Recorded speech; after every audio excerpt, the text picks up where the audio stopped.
I'm Bianca Sterling, 39, and I built a billion-dollar real estate empire from a single desk in my unheated garage while raising a daughter on my own.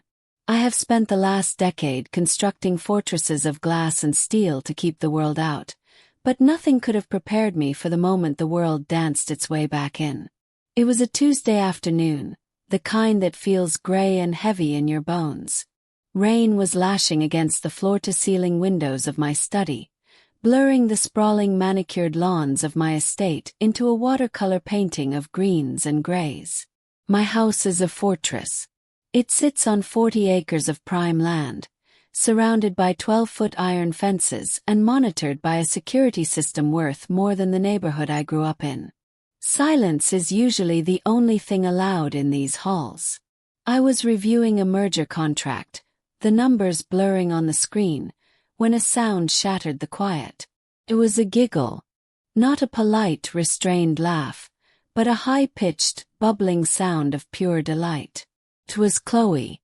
My daughter is 10 years old, but she carries the weight of my success on her small shoulders. She rarely laughs like that. She is usually tucked away with tutors or nannies, learning French or practicing piano. The sound triggered an immediate, primal alarm in my chest. I dropped the stylus on my desk. The clatter echoed in the empty room. I pushed my ergonomic chair back and stood up, my heels clicking sharply against the marble floor as I moved toward the hallway. "Chloe!" I called out, but my voice was swallowed by the vastness of the foyer. I followed the laughter. It led me away from the safety of the interior, toward the massive oak double doors that serve as the main entrance. They were slightly ajar. My heart skipped a beat. A draft of cold, damp air snaked around my ankles. My security team should have been at the perimeter, but the shift change happens at 3 o'clock. There is a 2-minute window where the monitors are unattended. I pushed the heavy door open. The wind hit me instantly, whipping my hair across my face. I stepped out onto the sheltered porch, shivering in my silk blouse. I looked down the long, winding driveway toward the main gate. Chloe was there. She was pressing her face against the cold iron bars, her hands gripping the metal, completely ignoring the rain that was misting over her. She was wearing her school uniform, her knees muddied as if she had knelt on the wet pavement. "Chloe!" I started to shout, panic rising in my throat. Then I saw what she was looking at. On the other side of the gate, on the public sidewalk, a boy was moving. He looked no older than 12. He was drowning in a tattered gray hoodie that was 3 sizes too big, the fabric dark with rain. His jeans were shredded at the hems, dragging over sneakers that were held together by silver duct tape. He was soaked to the bone, his dark hair plastered to his forehead. By all accounts, he should have been shivering. He should have been miserable. But he wasn't. He was flying. I froze in the shadow of a stone pillar. I watched as he pushed off the wet concrete, his body spinning in a perfect pirouette. Water sprayed from his feet in a rhythmic arc. He landed with a grace that defied the clunky, ruined shoes he wore. He wasn't just jumping around. He was dancing. And it wasn't the chaotic flailing of a child playing in a puddle. This was technical. This was disciplined. I watched him extend a leg, his balance absolute. His chin lifted toward the gray sky with a defiance that stole the breath from my lungs. He moved with a fluidity that reminded me of water flowing over rocks. He spun again, faster this time, his arms extending with a lyrical softness that contrasted violently with the harsh reality of his poverty. Chloe clapped her hands, her laughter ringing out again. The boy stopped mid-spin and bowed to her. It was a theatrical, exaggerated bow, his hand sweeping the wet pavement. When he straightened up, I saw his face. He was gaunt. His cheekbones were sharp, jutting out against pale skin. There were dark circles under his eyes that spoke of sleepless nights on park benches. But his eyes were bright, burning with an intensity that terrified me. My hand went to my chest. My heart was hammering against my ribs, a frantic drumbeat that had nothing to do with the security breach. I knew that move. The way he had finished the turn, the specific snap of his wrist, the tilt of his head. It was a signature, a ghost of a memory I couldn't quite place, but it clawed at the back of my mind. It felt strangely familiar, like a song I hadn't heard in 20 years but still knew the lyrics to. I built my empire on instinct. My gut has never lied to me. And right now my gut was screaming that this wasn't random. The boy began to move again. He started tapping his feet, finding a rhythm on the pavement without any music. Asterisk clack step slide. Clack step slide. Asterisk. I stopped breathing. I took a step forward, my hand gripping the cold stone of the pillar. The rain was blowing onto the porch now, soaking my blouse, but I couldn't feel the cold. I could only feel the shock waves of that rhythm. It was a sequence. A specific, complicated tap sequence mixed with contemporary flow. I hadn't seen that combination since I was 19. Waiting tables and dreaming of a life I couldn't afford. He didn't see me watching from the shadows. He was performing solely for Chloe. His face breaking into a wide, gap-toothed grin as she mimicked his hand movements through the bars. I should have called security. I should have pressed the panic button on my phone and had 3 armed guards escort him off the property within seconds. He was a stranger. He was homeless. He was close to my child. But I couldn't move. I was paralyzed by the impossible elegance of a boy in rags spinning in the rain, bringing a joy to my daughter that my billions never could. Then he stopped. He looked up past Chloe, his eyes locking onto the shadows of the porch. He couldn't see me, not really, but he sensed me. The smile vanished. He stiffened. The fluid dancer replaced instantly by a frightened, feral child. I stepped out of the shadows. "Wait," I whispered, though he couldn't hear me over the wind. He took a step back, his eyes darting side to side like a trapped animal. "Mommy!" Chloe turned, spotting me. "Look, he's a ballerina." The boy flinched at her voice. He looked at me, then at Chloe, and terror washed over his face. He turned and bolted. He didn't run like a dancer anymore. He ran like a fugitive, scrambling down the wet sidewalk, disappearing into the gray mist of the afternoon. I stood there, the rain soaking my hair, staring at the empty space where he had been. My heart was still racing, but now a cold knot of dread was tightening in my stomach. That boy wasn't just a random street kid. You don't learn to move like that on the streets. Someone taught him. And I had a terrifying feeling I knew exactly who it was. I stepped fully into the pale, watery sunlight that had just begun to break through the storm clouds. My heels clicked sharply against the wet marble of the portico steps, the sound echoing like a gavel striking a sounding block. The rhythm of the rain was instantly broken by the intrusion of my presence. The boy froze mid-spin. His body went rigid, snapping from fluidity to tension in a microsecond.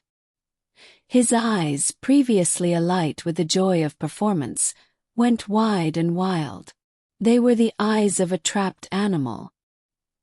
He looked at me, and I saw his gaze drop instantly to the pearl buttons on my silk blouse, then to the diamond studs in my ears, and finally to the sharp, terrifying silhouette of my tailored suit. He didn't see a woman. He saw the system. He saw an enemy. "No!"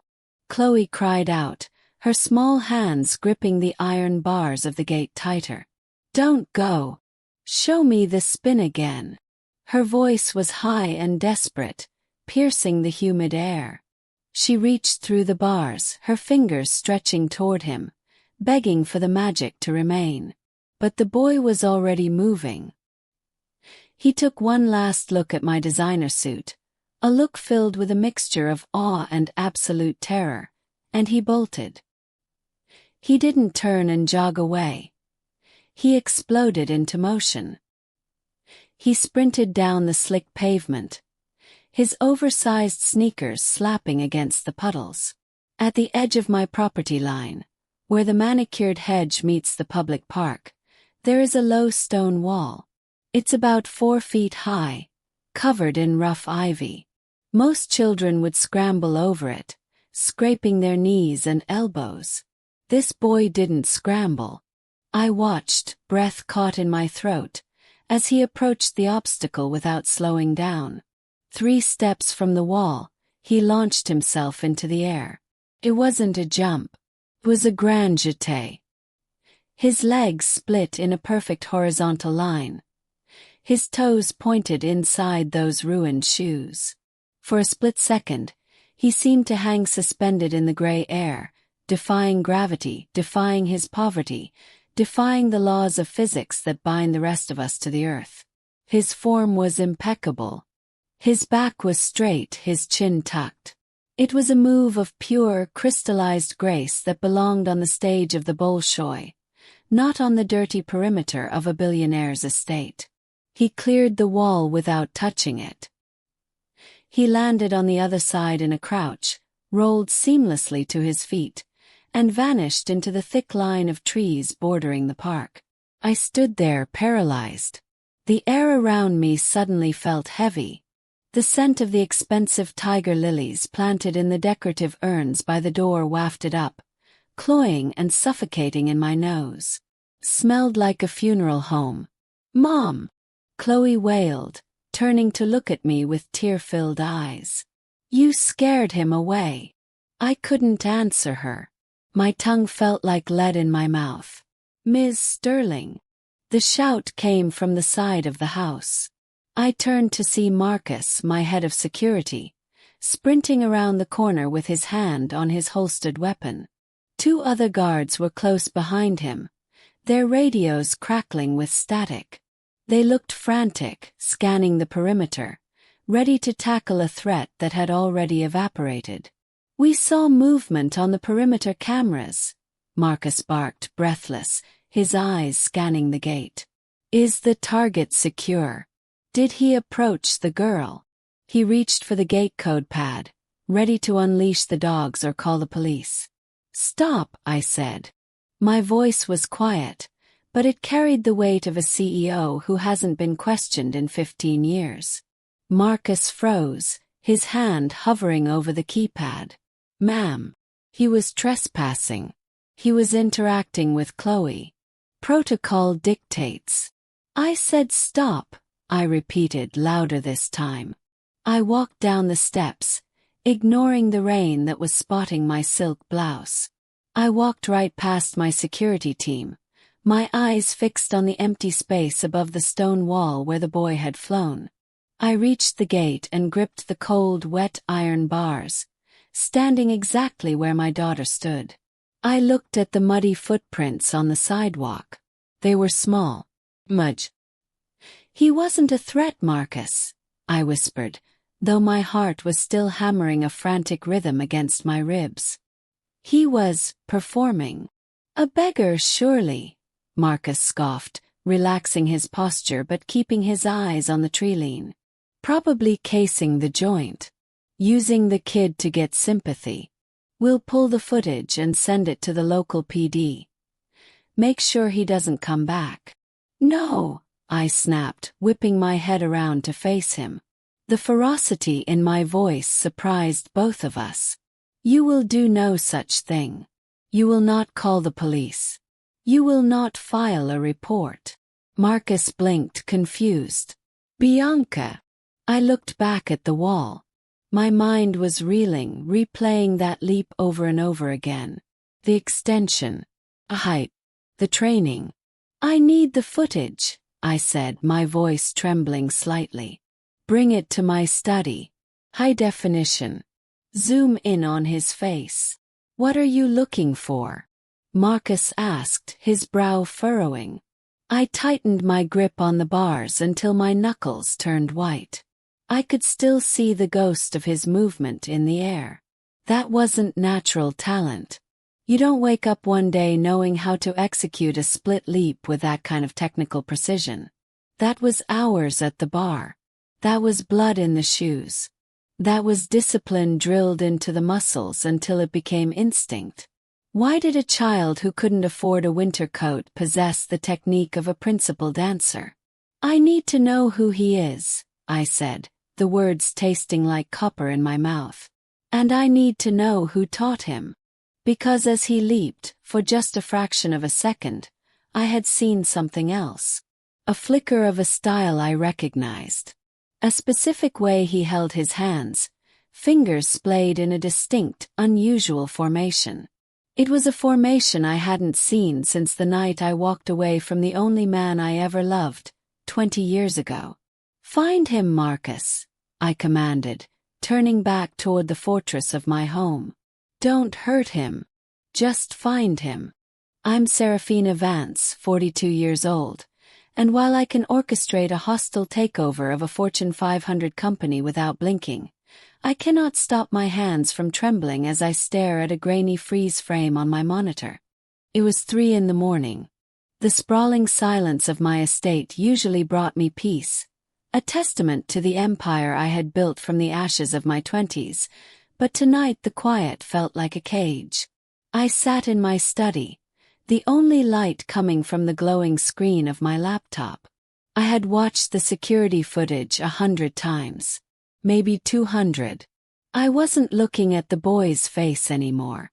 I was looking at his hands. In the pixelated video, just before he launched himself over my garden wall, his fingers splayed.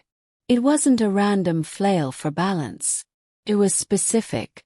The index and middle fingers fused, the thumb tucked, the pinky extended like a fine brush stroke. It was the Vance flourish. It was a stylistic tick my brother had invented in the studio 2 decades ago, a signature he taught to only one other person, the man I loved. The man who died, or so I told everyone, before my daughter was born. My brother is dead. The man I loved is gone. So why was a homeless child in a threadbare hoodie executing their ghost on my lawn? I couldn't breathe. The air in the room felt too thin, recycled and stale. Picked up my phone. I didn't call the police. I dialed Elias, a private investigator I kept on a retainer that cost more than most people's mortgages. He answered on the second ring, his voice groggy. Serafina. It's the middle of the night. I sent you a file, I said, my voice sounding jagged and unrecognizable to my own ears. A boy. Approximately 10 years old. He was on my property 6 hours ago. I need a location. Now. I'm in the middle of the Fusion deal background check, Elias protested. The merger is tomorrow. To hell with the merger, I snapped. Drop it. Find the boy. Use the city grid. Use the traffic cams. I don't care what laws you have to bend. Find him. I hung up before he could argue. I paced the room, the plush Persian rug doing nothing to soften the impact of my anxiety. Every second that ticked by felt like a physical blow. If that boy was out there in the cold, carrying a legacy he couldn't possibly understand, I had to know why. 30 minutes later my phone pinged. A single coordinate. The Stacks. My stomach dropped. The Stacks was a no man's land under the I-95 overpass. A concrete purgatory where the city swept everything it didn't want to look at. I didn't call my driver. I didn't wake Marcus. I couldn't bear the thought of a chauffeur in a peaked cap navigating that misery, or a security detail scaring the boy off before I could get answers. This had to be me. Just me. I went down to the garage, bypassing the shimmering row of luxury sedans. I took the keys to the staff SUV, a nondescript black Ford with a dent in the rear bumper. I shed my silk robe and pulled on heavy jeans, boots, and a thick wool coat that covered my jewelry. Tied my hair back. I looked in the mirror and didn't recognize the woman staring back. The billionaire was gone. Only the desperate mother remained. The drive was a descent into hell. I left the manicured silence of the heights, the tires humming over smooth asphalt. Mile by mile, the city decayed around me.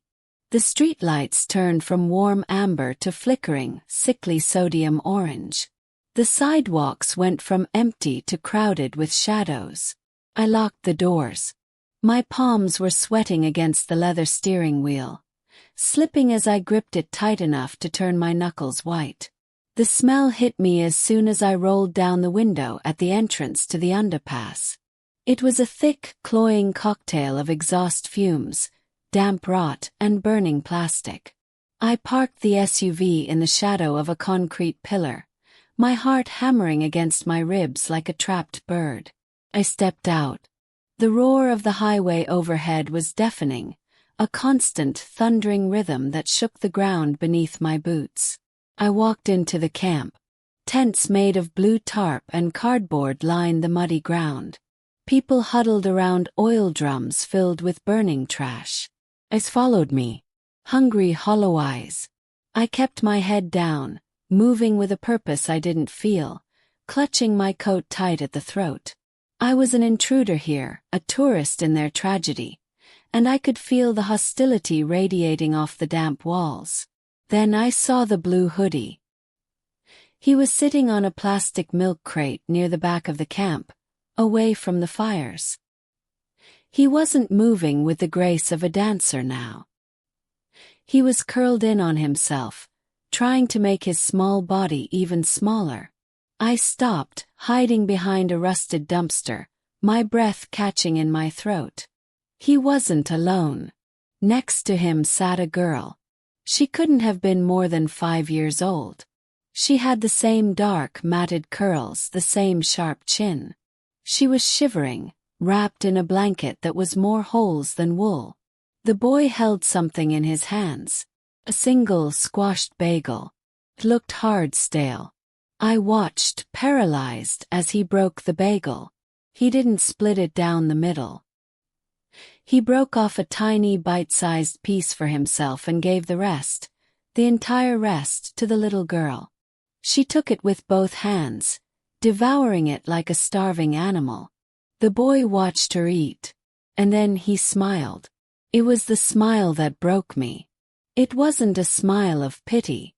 It was a smile of absolute, unconditional love. It was a smile that lit up the grime on his face, transforming him for a fleeting second from a street rat into an angel. Tears pricked my eyes, hot and sudden. I pressed a hand to my mouth to stifle a sob. He reached out and brushed a crumb from the girl's cheek. The movement was so gentle, so precise.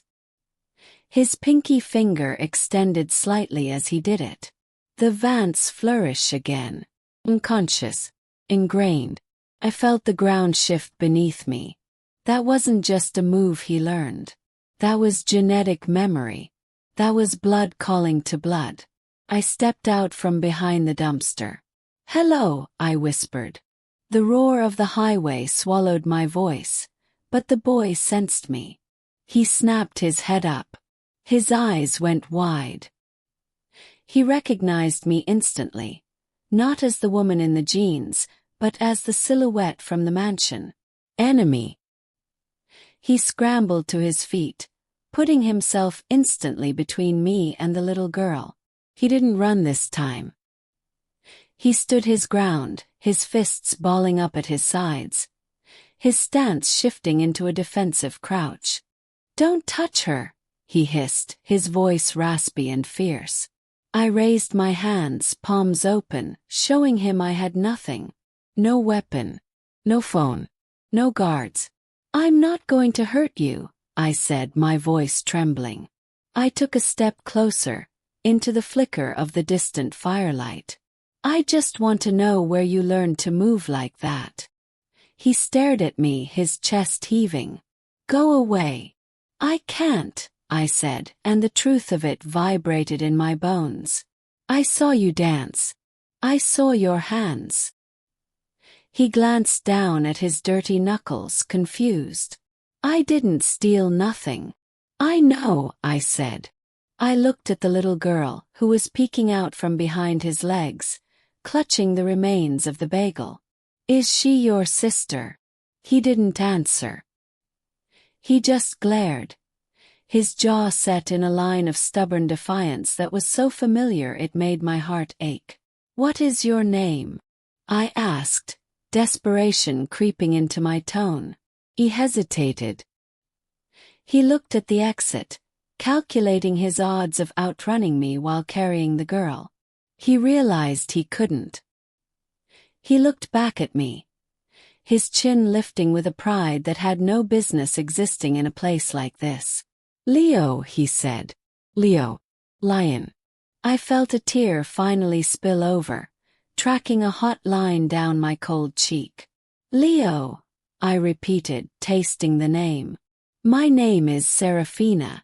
And I think I know who taught you to fly. You don't know me, Leo spat, his voice cracking with a mixture of puberty and malnutrition. He took a sharp step back, his boots squelching in the mud, dragging the little girl with him as if they were tethered by an invisible cord. You don't know nothing about us. The wind howled through the concrete pillars of the underpass, carrying the grit of the city and the stinging scent of ammonia. I stood frozen, my expensive wool coat feeling like a costume, a ridiculous layer of armor that offered no protection against the raw reality staring me in the face. My heart was thumping a frantic beat against my ribs, a hollow drum in the cavern of my chest. I know that move, Leo, I said, my voice barely rising above the roar of the traffic thundering overhead. I didn't reach for my wallet. I didn't offer him the platitudes of charity that I knew he would swat away like flies. I offered him the only currency that mattered in that moment. The truth. The way you hold your hands. The pinky extended. The thumb tuck. That isn't street dance. That isn't something you saw on YouTube. He froze. The defiance in his eyes wavered, replaced by a flicker of confusion. The little girl, her face smudged with soot, peered up at him, sensing the shift in his tension. I took a breath, the air tasting of exhaust and decay, and I did something I hadn't done in 15 years. I raised my own right hand. My muscles remembered the pattern instantly, a ghost memory etched into my tendons. I splayed my index and middle fingers, fused them, tucked my thumb, and let my pinky drift outward. The Vance flourish. Leo's eyes locked onto my hand. His breath hitched, a small, visible puff of white in the frigid air. For a second, the aggressive noise of the camp, the crackle of trash fires, the murmur of voices, the distant sirens, faded into a ringing silence. It was just me and the boy, connected by a gesture that belonged to the dead. Who are you? He whispered. The hostility was draining out of him, leaving behind a terrified curiosity. I'm someone who remembers, I said, lowering my hand slowly, terrified that any sudden movement would break the spell. I need you to tell me, Leo. Please. Who taught you that sequence? Who taught you to move your hands like that? He licked his chapped lips, his gaze darting to the shadows beyond the pillar, as if he expected a ghost to materialize and punish him for speaking. He pulled the little girl closer, wrapping his arm around her shoulders protectively. She buried her face in his hip, trembling. My mom, he said. The words were quiet, barely a murmur against the wind. My stomach plummeted. I had expected him to say a man. I had expected him to describe a drifter, a shadow from my past, maybe even my brother Marcus, if my wildest, most delirious hopes were true. But a woman. Your mother, I repeated, stepping closer. The mud sucked at my boots, anchoring me to this nightmare. Is she here? Can I talk to her? Leo shook his head, a sharp, violent motion. He looked down at his shoes, worn sneakers held together with silver duct tape. She's gone. 2 years now. The grief in his voice was a physical thing. A heavy stone dropped between us. I felt a pang of sympathy so sharp it nearly doubled me over, but I couldn't stop now. Had to know. Did she dance? I asked, my voice trembling. Was she a dancer? He looked up at me then, and in the flickering orange light of a nearby oil drum fire, I saw the color of his eyes. They weren't brown. They were a startling, piercing gray. The same gray as the storm clouds over the Atlantic. The same gray as his eyes. The man I lost. She wasn't a dancer, Leo said, his voice gaining a strange, reverent strength. But she sang. She hummed that rhythm when she showed me. She made me practice it until my fingers hurt. She said it was important. Why? I pressed, tears blurring my vision, hot and stinging. Why was it important, Leo? He narrowed his eyes, studying my face, searching for a lie. He must have seen the raw desperation there, the utter dismantling of the billionaire facade, because he finally answered. She said I was born from music, he whispered. She said my hands had to remember the music, even if I never heard the song. I felt a chill crawl down my spine that had nothing to do with the evening breeze. It started at the base of my neck and radiated outward, freezing my blood. Born from music. It was a phrase from a letter. A letter I had burned 20 years ago. A letter from the man I loved, written on the back of a set list the night he disappeared. We are born from music, Serafina, and to music we return. My knees felt weak. The world tilted on its axis. If this boy's mother knew that phrase, she knew him. She didn't just know him, she knew his soul. What was her name? Choked out. Your mother. What was her name? Clara, he said. Clara. The name meant nothing to me. It was a common name, a blank slate. But the boy standing in front of me was no blank slate.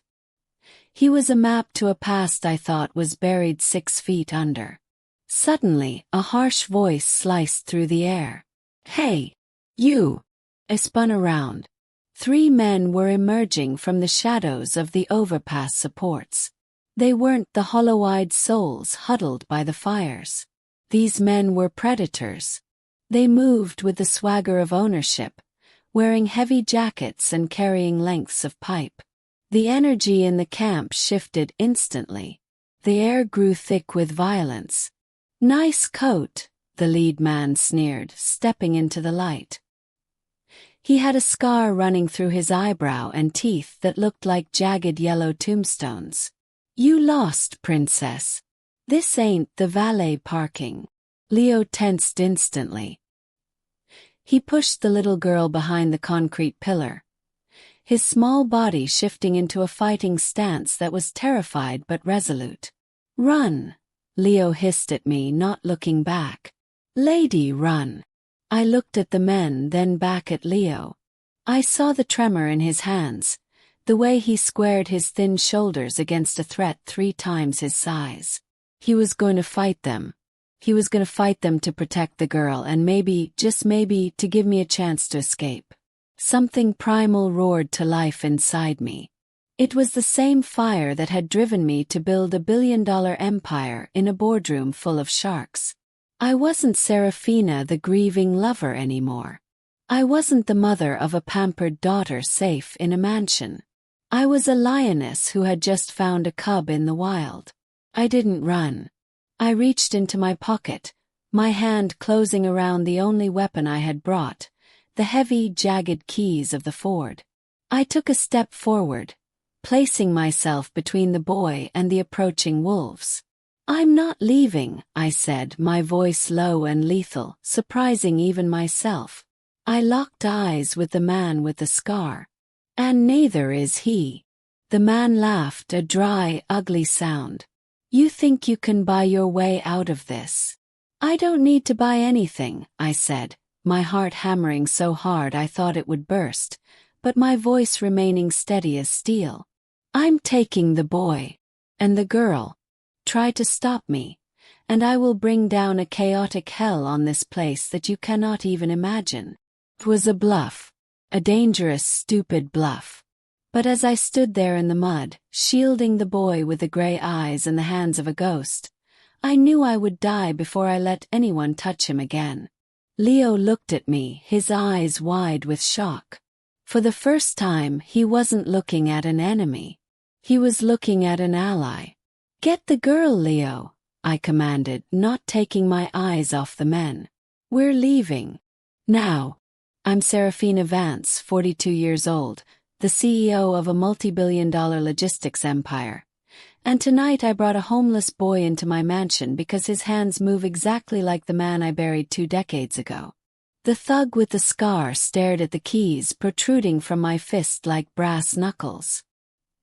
He looked at the sleek black SUV purring 20 feet away, then back at the tailored cut of my coat. He was doing the math. The street math that calculates risk versus reward. He saw the fire in my eyes, a manic desperation that promised legal Armageddon and private security teams descending like vultures if he took one more step. Crazy rich bitch, he muttered, spitting on the ground inches from my boot. He signaled to his crew, and they melted back into the shadows of the concrete pillars, leaving the air vibrating with unspent violence. I didn't wait for them to change their minds. Get in the car, I ordered, my voice cracking on the last syllable. Leo didn't argue. He scooped up his sister, her small legs wrapping instinctively around his waist, and scrambled into the back seat of the SUV. I engaged the locks the second my door slammed shut, my fingers trembling so violently I had to grip the steering wheel with white-knuckled force just to keep them steady. As I peeled out of the underpass, leaving the smoke and the misery in the rearview mirror, the adrenaline crash hit me like a physical blow to the chest. The silence in the car was deafening. The interior, usually smelling of conditioned leather and expensive solitude, was instantly permeated by the scent of wood smoke, old sweat, and damp wool. It was the smell of survival. I glanced in the rearview mirror. Leo was sitting stiffly, his back pressed against the door as if ready to tuck and roll at the first sign of danger. His arm was a rigid bar across his sister's chest.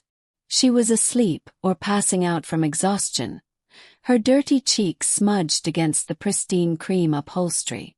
"Where are we going?" Leo asked, his voice low and guarded. Those gray eyes, his asterisk eyes, watched my every move in the reflection. "Safety," I said, my throat tight. "My home. It's big and it's warm and there's food."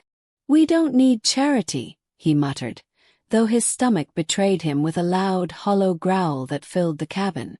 "It's not charity," I lied, though I wasn't sure what else to call it. "Reparations. An investigation. A kidnapping. I owe you. For the dance. For reminding me." The drive to the estate took 40 minutes. We wound our way up the coastal cliffs, leaving the city grid for the winding roads of the ultra-wealthy. When the iron gates of my estate loomed out of the fog, Leo's eyes widened. The floodlights washed over the gravel driveway, illuminating the limestone facade of the house that felt more like a mausoleum than a home. I parked the car, my heart rate finally slowing to a dull thud. "We're here." I led them up the front steps, the massive oak doors looming above us. I reached for the handle, but before I could turn it, the door swung inward. Julian stood there.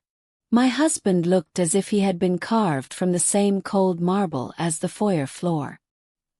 He was wearing a cashmere sweater that cost more than Leo would likely see in a lifetime, a glass of scotch resting casually in one hand. His eyes, usually indifferent, narrowed as they swept over me, then landed on the two shivering figures behind me. His lip curled in an expression of pure, unfiltered revulsion. "Serafina," he said, his voice smooth and cold. "What is this?" "They needed help, Julian," I said, stepping forward, forcing him to move or be trampled. I ushered Leo and the girl into the grand foyer. The crystal chandelier sparkled overhead, casting a cruel, brilliant light on their tattered clothes and muddy boots. The contrast was nauseating. They looked like refugees from a war zone standing in a museum. Julian took a sip of his drink. His gaze lingering on the mud Leo's sneaker had just tracked onto the Persian rug. "You are bringing filth into our sanctuary," he whispered, leaning in close so only I could hear. His voice was a jagged blade, designed to cut without leaving a mark. "Have you finally lost your mind? Think of the liability. Think of the disease." I felt a flash of heat sear through my veins, hotter than the fear I'd felt under the bridge. For years I had walked on eggshells around Julian's disdain, shrinking myself to fit into his perfect, sterile world.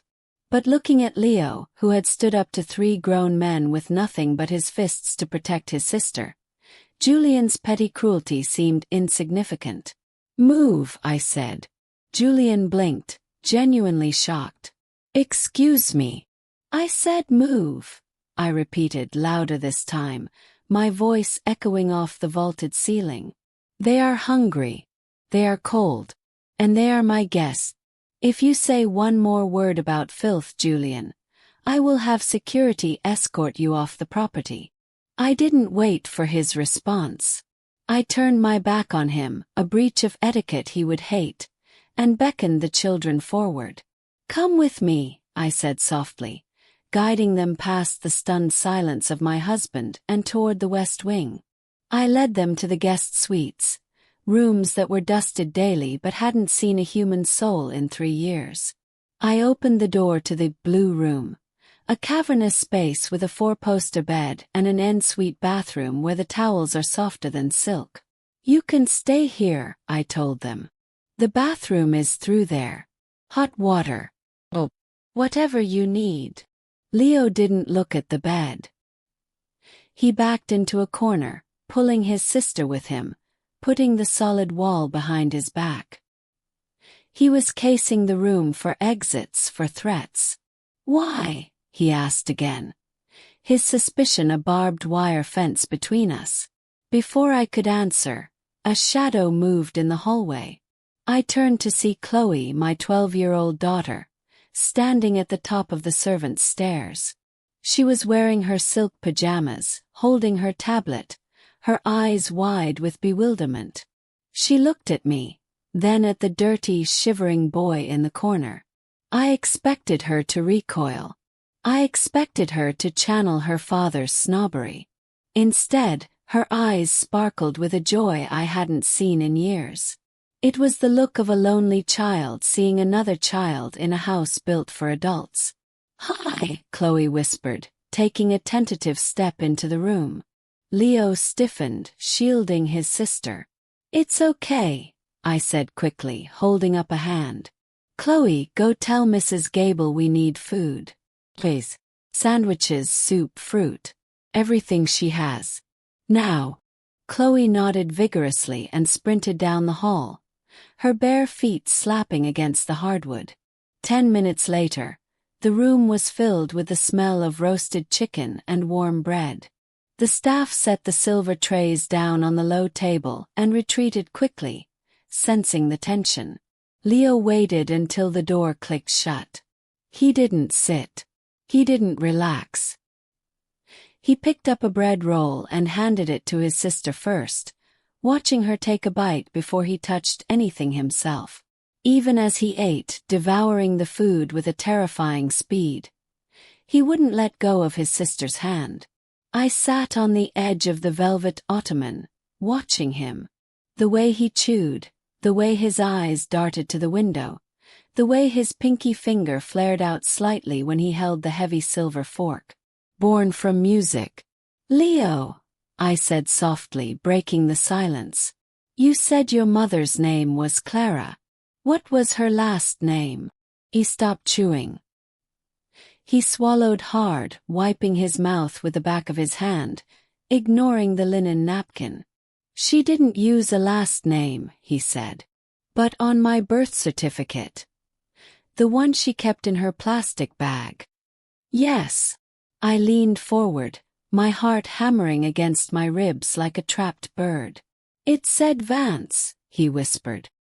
Her last name was Vance. The room spun. All the oxygen seemed to vanish. Vance was my last name. It was my maiden name. If his mother was a Vance, that didn't make any sense. Unless she wasn't his mother.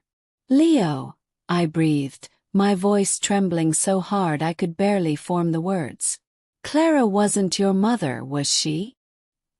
He looked down at his boots, shame coloring his cheeks. She raised me. She loved me. I know, I said, tears spilling over again. But she didn't give birth to you. He shook his head slowly. No, I said. She said she stole me. To save me. I looked at his gray eyes, the eyes of the man I loved, and then I looked at his hands, the hands that moved like mine. And in that shattering moment, I realized why the boy felt so familiar. I realized why he had my last name. He wasn't just a stranger I had saved. He was the secret that had been stolen from me the night the music died. I'm Julianne Thorne, 39 years old, and I currently control a shipping empire that moves more cargo in a day than most countries do in a year. The revelation that this boy carried my maiden name had struck me like a physical blow, but I forced myself to remain upright on the velvet ottoman. My mind was a chaotic storm of possibilities, each one more terrifying than the last. Go, I managed to say, my voice sounding distant and hollow to my own ears. Wash up. The water will help. Leo hesitated, his gaze darting protectively toward his sleeping sister on the massive bed. He looked like a soldier abandoning his post, torn between duty and survival. Finally he nodded, a sharp, jerky movement that betrayed his exhaustion. He stepped away from the bed, his movements stiff, his body tense. I watched him walk toward the ensuite bathroom, my heart hammering a frantic rhythm against my ribs. He reached for the hem of his oversized, grime-stained hoodie to pull it over his head. As the heavy, tattered fabric lifted, something slipped from a hidden fold in the material. It fell in slow motion, a glint of silver catching the light of the crystal chandelier. Clink. The sound was sharp, metallic, and impossibly loud in the hushed elegance of the room. It hit the hardwood floor and spun, a dizzying blur of metal, before settling near my feet. Leo froze, his arms still tangled in the half-removed hoodie, his torso exposed and painfully thin. I didn't think. I reacted on pure instinct. I dropped to my knees, my silk trousers sliding against the polished wood, heedless of the impact. My hand hovered over the object. It was a locket. Old silver, tarnished at the edges, etched with a delicate pattern of ivy I hadn't seen since I was a young woman. My breath hitched, a painful stutter in my chest that felt like a heart attack. I knew this locket. I had bought it at a flea market in Paris when I was 22, a gift for the only person in the world who truly understood me. Don't, Leo said, his voice muffled by the fabric, panic sharpening his tone. I ignored him. I couldn't have stopped myself if the house had been burning down around us. My fingers trembled so violently I could barely grip the cold metal. I fumbled for the tiny latch, my fingernail digging into the groove until it hurt. Blick. The locket sprang open. The world tilted on its axis. The floor beneath me seemed to dissolve, leaving me suspended in a vacuum of shock. Inside, protected by a small circle of scratched glass, was a grainy black and white photo. A woman's face stared back at me. She was laughing, her head thrown back, her hair caught in a gust of wind. Her eyes crinkled with a joy I remembered vividly. It wasn't a stranger. It was Clara, my sister. The sister who had vanished into the night 15 years ago, erased from our family history by a father who cared more about his stock portfolio than his own blood. She had been disowned for loving a musician, cast out like garbage because she chose passion over prestige. I felt the air leave my lungs in a rush, a silent scream building in my throat, expanding until it choked me. I stared at the tiny image, tracing the curve of her jaw with my thumb, my vision blurring. She looked exactly as she had the day she left, frozen in time, preserved in silver. "That's mine," Leo said, his voice cracking, standing over me now, the hoodie pooled at his feet. I looked up at him, tears spilling hot and fast down my cheeks. I looked at the gray eyes that I now realized were a mirror of the man Clara had sacrificed everything for. "She gave this to you," I whispered, the words scraping my throat like glass shards. "She said to never lose it," he replied, his voice small, stripped of its earlier bravado. "She said it was the only thing worth anything." My chest heaved with a sob I couldn't suppress.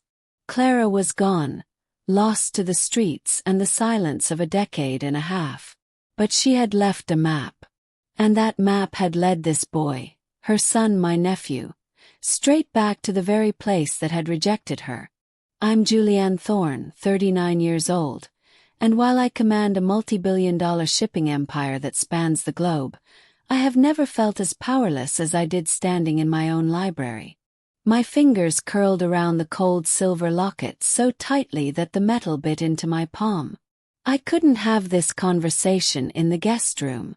I couldn't let his little sister, who was finally sleeping the deep sleep of the safe and fed, hear what I had to ask. "Come with me," I commanded, my voice sharper than I intended. Leo hesitated, his eyes darting to the bed where his sister lay curled in the center of the down duvet. "She is safe," I promised, the words tasting like ash in my mouth. "Security is outside the door. No one will touch her. But you and I need to speak. Now." He swallowed hard, his Adam's apple bobbing in his thin throat, and nodded. We walked in silence down the long gallery hallway, the portraits of my ancestors judging us from the walls. I led him into the library, a 2-story cathedral of mahogany and leather that smelled of old money and beeswax. I closed the heavy double doors behind us, the latch clicking with a finality that made Leo flinch. He backed up until his spine hit the edge of my father's antique desk. I didn't offer him a seat. I couldn't sit. My body was vibrating with a surplus of adrenaline that made my vision swim. I marched toward him, cornering him against the dark wood, and held out my shaking hand. The locket dangled from my fingers, spinning slowly, the silver catching the dim light of the desk lamp. "Where is she?" I demanded, my voice cracking. Leo stared at the locket, his eyes filling with a sudden, overwhelming moisture. "Tell me," I pressed, stepping closer, invading his personal space. "Where is Clara Vance? Where is my sister?" The question hung in the air, heavy and suffocating. Leo's face went pale, draining of the little color the food had given him. He looked down at his boots, his shoulders shaking. "She's not." He stopped, choking on a sob he refused to let out. "Leo," I said, my voice dropping to a whisper, terrified of the answer. "When did you last see her?" He wiped his nose with his sleeve, a gesture so childish and raw it nearly broke me. "3 winters ago," he whispered. The timeline hit me like a physical blow to the stomach. 3 years. Where? Asked. Is she? Is she in a shelter? Is she looking for you? He shook his head violently, tears finally spilling over his lashes and tracking through the dirt on his cheeks. No, he croaked. She's in the ground. The world stopped. The silence in the library was deafening, a ringing void that consumed everything. My knees gave out. I grabbed the edge of the desk to keep from collapsing, my knuckles turning white. Dead. Breathe. He nodded, his gaze fixed on the locket swaying in my hand. It was the cold, he said, his voice flat, reciting a horror he had lived through. The apartment. The landlord turned off the heat. We didn't have money for the bill. It was -10 outside. I gasped, a sharp intake of air that felt like inhaling broken glass. She gave me all the blankets, Leo continued, the words tumbling out now, a dam breaking. She put her coat over me. She held me all night to keep me warm. And in the morning. He stopped. He didn't have to finish. I saw it. I saw my vibrant, rebellious sister, the girl who used to dance in the rain, freezing to death in a squalid apartment while clutching her son. She gave me the locket right before she went to sleep, Leo said, his voice trembling. She put it in my hand. She told me to run. Run where? I asked, tears streaming down my face, hot and blinding. She said to find the woman of glass, he whispered. Froze. The what? The woman of glass, Leo repeated, looking up at me with those gray eyes that were so much like hers. She said, find the woman of glass, Leo. She lives in the sky. She built a kingdom where the clouds are. Show her this locket, and she will know. I turned my head slowly toward the massive bay window that overlooked the city skyline. In the distance, piercing the night like a shard of crystal, stood the Thorn Tower. My headquarters. 70 stories of steel and glass, shimmering under the city lights. It was my legacy. It was the monument I had built to prove to our father that a woman could rule his empire better than he ever did.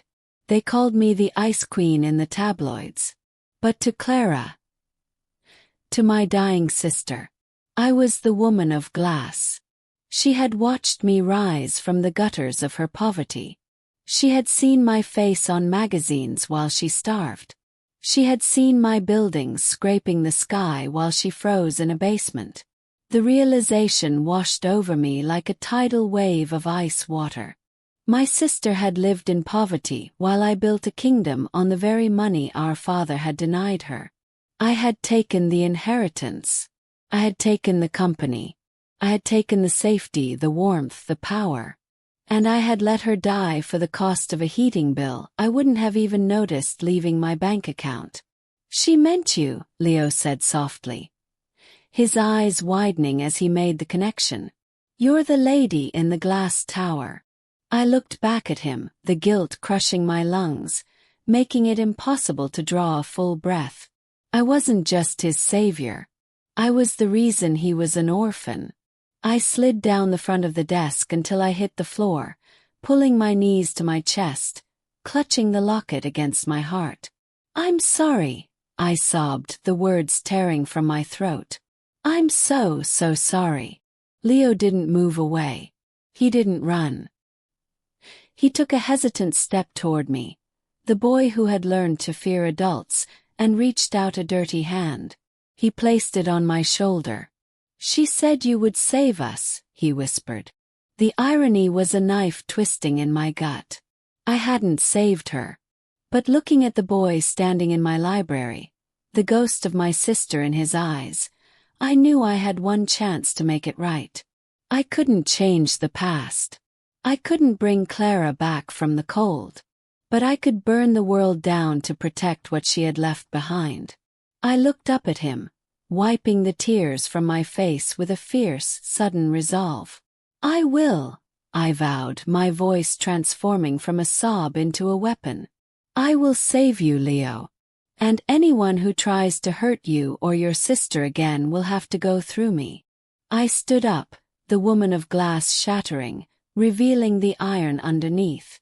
But first, I said, clutching the locket tight, we are going to get your sister. And you are never sleeping in the cold again.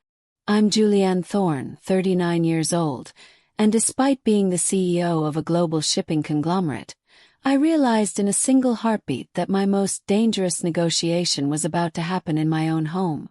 The heavy mahogany doors of the library didn't just open. They exploded inward. The sound fractured the fragile silence Leo and I had built. Leo flinched so hard he nearly tripped over his own feet. His body instinctively curling into a defensive posture, he must have learned in alleyways and shelters. I spun around, my hand still gripping the silver locket, my tears drying instantly into a mask of cold fury. It was Julian, my husband, the man who had charmed the board of directors, the man who wore three-piece suits like armor, the man I thought was my partner. But the man standing in the doorway wasn't the Julian I knew. His face was contorted, twisted into a rictus of panic and rage that shattered his usually perfect composure. He wasn't looking at me.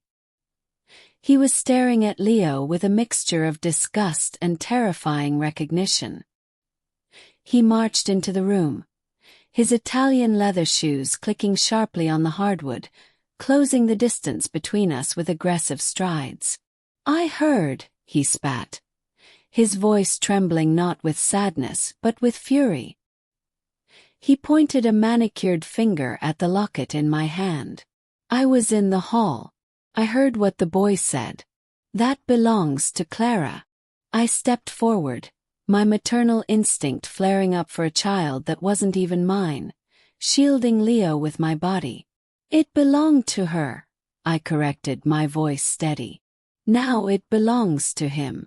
Julian stopped 3 feet away from us, his chest heaving. Do you have any idea what you've done? He hissed, running a hand through his perfectly styled hair, messing it up for the first time in our marriage. Do you have any concept of the liability standing in this room? I narrowed my eyes. He is my nephew, Julian. He is family. He is a threat. Julian shouted, the veneer of civility completely gone. He gestured wildly at Leo, who was peeking out from behind my elbow, his gray eyes wide with terror. Think, Julianne. Use that business brain of yours for 1 second. Your father's trust. The bylaws. If Clara is dead, her share of the equity doesn't dissolve. It passes down.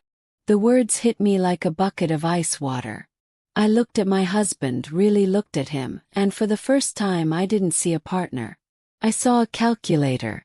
I saw a man who looked at a starving, grieving boy and saw nothing but a dilution of stock options. He just lost his mother, I said, my voice dropping to a dangerous whisper. He was sleeping in the snow. And you're talking about equity. I am talking about the purity of this family. Julian roared, his face turning an ugly shade of red. We are launching the IPO in Asia next month. We cannot have this. He waved his hand at Leo as if he were a stain on the carpet. Street rats. Bastard children. It destroys the brand narrative, Julianne. The investors want stability, not a soap opera about your junkie sister's leftovers. Something inside me snapped. It was a quiet snap, like a dry twig breaking in a dead forest, but the repercussions were seismic. I felt the blood drain from my face, not from fear, but from a cold, focused rage that I had only ever utilized in hostile takeovers. He is not a leftover, I said, stepping closer to Julian, forcing him to look up at me. He is a thorn. He is a liability, Julian countered, reaching into his pocket and pulling out his phone. I'm calling legal. We need to get ahead of this. We'll have them sent to a state facility tonight. An orphanage in the next county. We can pay them off, seal the records. Don't you dare, I cut him off. It's already decided, Julian snapped, his thumb hovering over the screen. I won't let you ruin everything we've built because you're feeling sentimental. They leave. Tonight. Or I make a statement to the press that you've lost your mind. He smirked, a cruel, arrogant twist of his lips that I wanted to slap off his face. Imagine the headlines, darling. CO brings vagrants into the manor. You'll be removed by the board before morning. He thought he had me. He thought he was speaking to his wife. He forgot he was speaking to the woman of glass. I didn't yell. I didn't scream. Became absolute zero. I reached out and plucked the phone from his hand. He was so shocked by the speed of the movement that he didn't even resist. I looked at the screen, saw he was dialing our general counsel, and I threw the phone across the room. It smashed against the marble fireplace, the screen shattering into a spiderweb of cracks. Julian gasped, staring at the broken device. Have you lost your mind? No, I said, my voice smooth, even, and terrifyingly calm. I've just found my clarity. I took a step toward him, forcing him to take a step back. You are going to listen to me, Julian, and you are going to listen very carefully, because I will only say this once. I stood between him and my nephew, feeling the heat of Leo's small body behind me, giving me strength. If you ever speak about these children like that again, if you ever suggest sending them away, if you even look at them with anything other than absolute respect. I paused, letting the silence stretch until it was suffocating. I will ruin you. Julian laughed nervously, a hollow sound. You can't threaten me, Julianne. We have a prenup. I own half the... You own nothing, I interrupted, my eyes boring into his. You own what I allow you to own. I built this empire. You just manage the spreadsheets. I took another step. He hit the door frame. I will audit every account you've touched in the last 10 years, I whispered, leaning in close so he could smell the expensive perfume on my skin, the scent of the power he was so desperate to cling to. I will find every corner you cut, every kickback you took, every discrepancy, and I will hand it to the SEC myself. Julian went pale. He knew. He knew I knew about the offshore accounts he thought were hidden. I will strip you of your title, I continued, relentless. I will freeze your assets. I will make you so toxic that no board in this city will let you pour coffee, let alone sit at the table. I will dismantle your life, piece by piece, until you are nothing but a memory in this town. I poked him in the chest with a manicured nail, right over his pounding heart. Now look at me. He swallowed hard, sweat beading on his forehead. These children are staying, I declared. They are my blood. And from this moment on, they rank higher than you. Pointed to the door. Get out of my sight. Go to the guest house. If I see you in the main wing before I decide what to do with you, I make the call. Julian looked at me, then over my shoulder at Leo. The arrogance was gone, replaced by pure fear. He realized he had gambled his entire life on my compliance, and he had lost. Without a word, he turned and fled into the hallway, his footsteps retreating rapidly against the floorboards. I stood there for a long moment, watching the empty doorway, my chest heaving. I had just effectively ended my marriage. I had just declared war on my own household. But as I turned back to Leo, who was looking at me with awe, I felt lighter than I had in years. I wasn't just a CEO anymore. I wasn't just a billionaire. I dropped to one knee so I could look him in the eye. He won't hurt you, I said, my voice softening.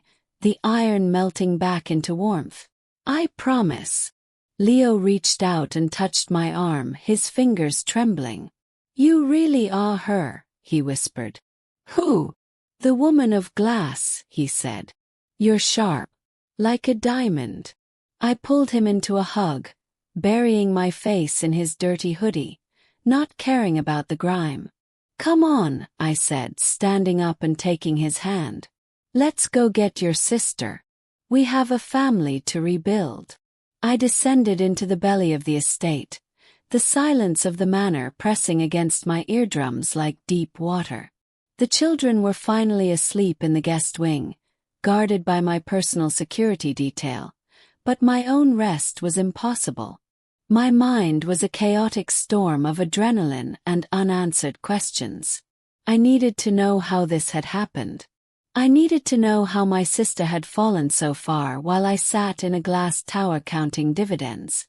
I stood before the reinforced steel door of my late father's private archives in the basement, the silver key heavy and cold in my palm.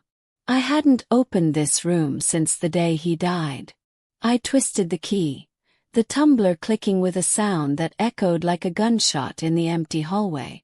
The door groaned open, revealing a space that smelled of stagnant air, old leather and secrets. I flipped the switch, and the harsh fluorescent lights flickered to life, illuminating rows of metal shelving stacked floor to ceiling with the financial history of the Thorne dynasty. I wasn't here for the money. I walked to the back corner to the section marked Personal Correspondence, a row of filing cabinets that looked like they hadn't been touched in a decade. Began to dig. I pulled out files, tossing them onto the concrete floor, searching for anything that mentioned Clara. Legal disownment papers. Restraining orders. The cold, bureaucratic paper trail of how my father had erased his own daughter. But there had to be more. I moved to the heavy oak desk in the corner, my father's sanctuary. I pulled at the drawers, but they were empty. Frustrated, I shoved a stack of heavy, leather-bound ledgers aside on the shelf behind the desk. Something fell. It wasn't a file. It was a bundle, wrapped in rough twine, shoved deep into the dark recess between the shelving unit and the wall. I reached in, my fingers brushing against the dust of years, and pulled it out. My heart stopped. The top envelope was crinkled, stained with what looked like coffee or maybe dirt, but the handwriting was unmistakable. Loops on the L's. Sharp crosses on the T's. Jules. Only one person in the world called me Jules. I sank to the floor, my legs suddenly unable to hold the weight of my body. My hands trembled so violently I could barely undo the knot in the twine. There were dozens of them. Letters. Postmarked from shelters in Detroit, motels in Chicago, a halfway house in Ohio. The dates went back 7 years. I ripped the first one open, the paper feeling thin and cheap between my manicured fingers. Asterisk, Jules, I know Dad says I'm dead to you, but please. I'm clean. I've been clean for 6 months. I just need a bus ticket. I want to come home. Asterisk. I couldn't breathe. I grabbed the next one. Dated 2 years later. Asterisk, I had a baby, Jules. His name is Leo. He has your eyes. Please just look at the photo. Tell Dad I won't ask for money. I just want you to know him. Asterisk. A photograph slid out of the envelope and landed in my lap. It was a Polaroid, blurry and dim. A toddler with messy hair and a gummy smile, sitting on a ragged blanket, clutching a plastic toy. I stared at the image, a strangled sob clawing its way up my throat. Leo. My father had seen this. He had held this photo in his hands. He had read her pleas, seen his own grandson's face, and he had simply tied them up with twine and shoved them behind a ledger. He had intercepted every single lifeline she threw. He had let me believe she hated me. He had let me believe she was too lost to be found. I grabbed another letter, near the bottom of the stack. The handwriting was shaky, different. Asterisk, I'm sick, Jules. The cough won't go away. It's freezing in the shelter. I gave Leo the locket. If anything happens to me, I told him to find the woman of glass. He practices dancing every day. He wants to show you. Please, Daddy, if you're reading this, don't let my boy freeze. Asterisk. I screamed. It was a raw, primal sound that tore through the basement, shattering the sterile silence of the archives. I curled forward, pressing my forehead against the cold concrete, clutching the letters to my chest as if I could absorb the years of pain they contained. She had been writing to me the whole time. She had died thinking I ignored her. She had died thinking I didn't care. I didn't know, I choked out, speaking to the ghosts in the room. Clara, I didn't know. Tears dripped off my chin, staining the dusty floor, turning the gray concrete black. My father hadn't just protected the family name. He had murdered my sister with his silence. He had prioritized his pride over her life. I looked down at the photo of baby Leo again, his innocent eyes staring up at me from the past.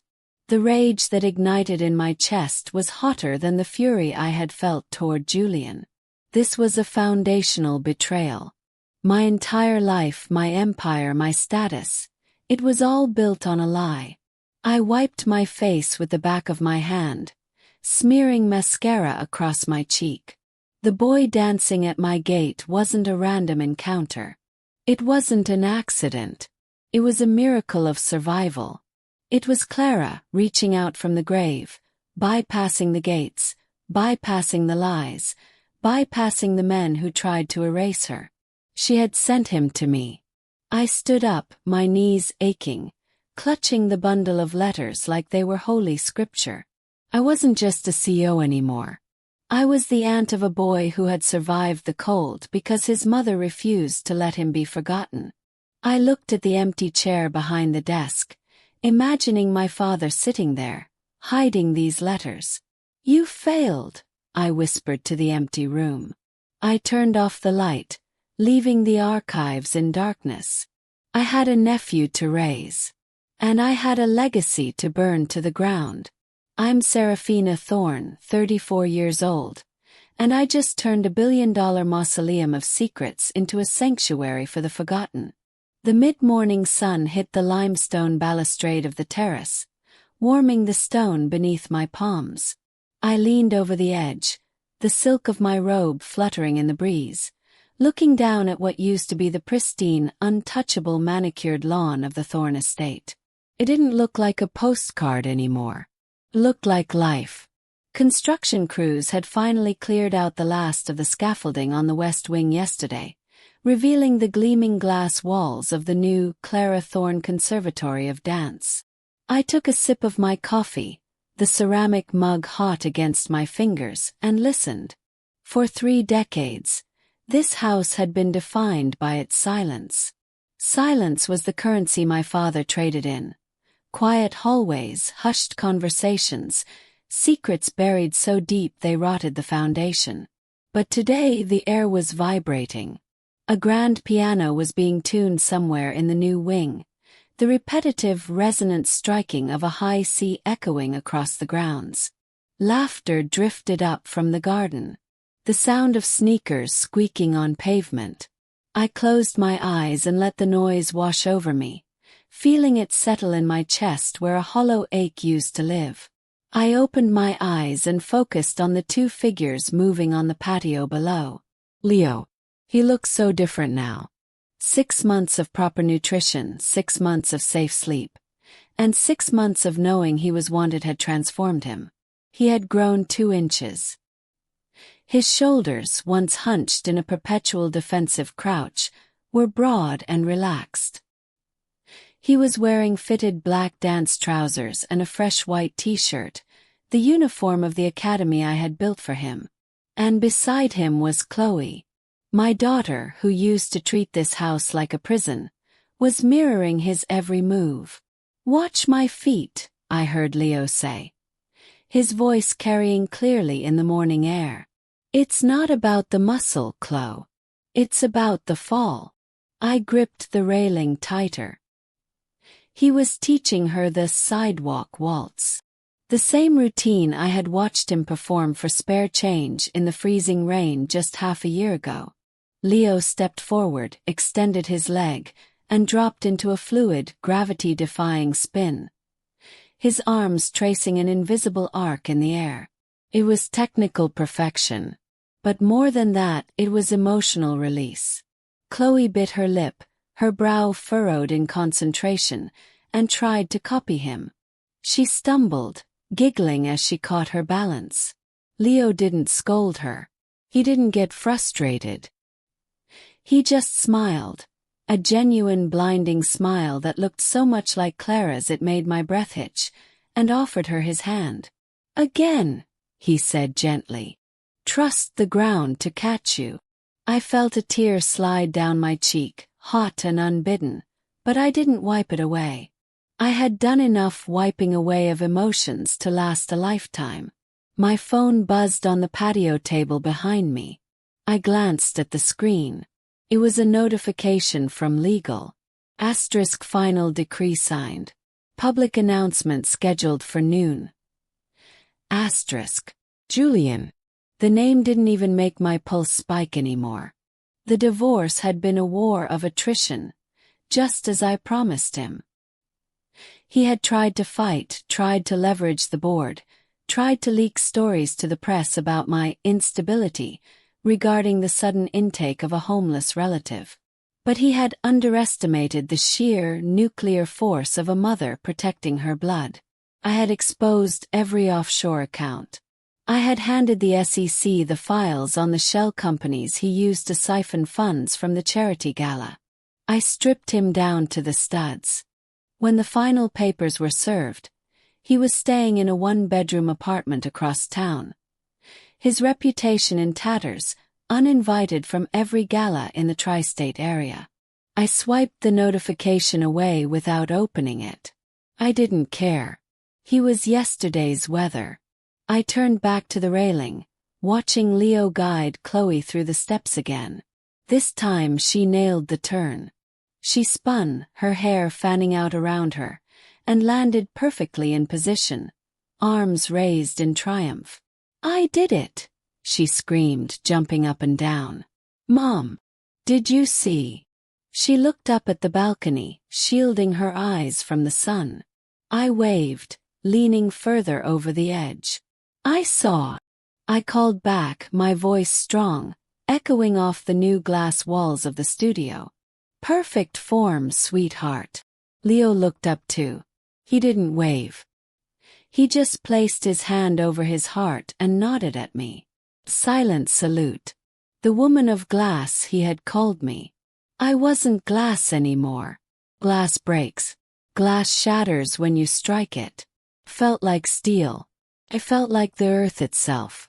I turned and walked back into my bedroom, leaving the balcony doors wide open so the music could follow me inside. I walked past the vanity where I used to spend hours masking my unhappiness with expensive creams and powders. I walked past the empty side of the bed where a stranger used to sleep. I stopped in front of the full-length mirror. I looked at the woman staring back. She wasn't wearing a power suit. She was wearing a silk robe, her hair loose, her face bare. But her eyes were bright, ferocious, alive. I walked out into the hallway, my bare feet silent on the plush carpet, heading toward the stairs.